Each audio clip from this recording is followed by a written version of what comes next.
sun is shining on this 19th day of Lent. Just walking up from the valley, down from the church. Our scripture today comes from Isaiah. I'm just going to stop and read it.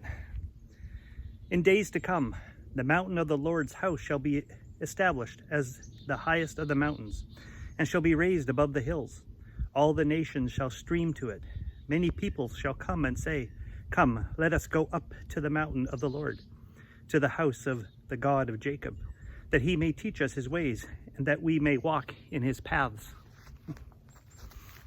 Dr. Robert Fennell from ASD reflects on that scripture and as it relates to pilgrimages. He talks about the great Camino walk in Spain. He also hosts a Camino walk. Even some of our own, Orchard Valley's own, have done the Nova Scotia Camino walk. Something about getting out and exhausting yourself, I suppose. I remember walking in the forest in Saskatchewan and Manitoba, coming up the valley. One particular time, myself and two of my boys and my son-in-law were walking up out of the valley, a very steep grade, and it was muddy and it was all sticking to our boots. By the time we got to the top, we were exhausted. Me more than them, I suppose.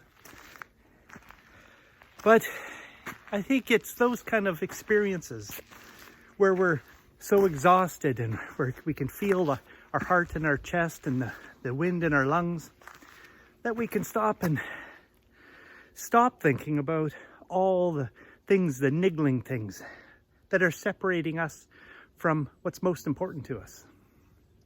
When we can take the time to exhaust ourselves mentally or physically to the point where we stop thinking about all the little annoyances, we start making the bigger picture. It somehow creates space for the Spirit to flow within us and through us and get us to really think about what's important, what's really important in our lives. And oftentimes it's just what we see while we walk, the very nature itself, which is just so spectacular. I'm taking you on a roundabout journey. I hope you're okay with that. It's been a good walk. It's something for me to remember. I need to get out and to experience nature, get the legs moving, get the body moving in whichever way we can. We all have our own limits and limitations. I certainly do these days as well. But what is it that we can do that helps clear our mind, bring into focus the things that are truly important?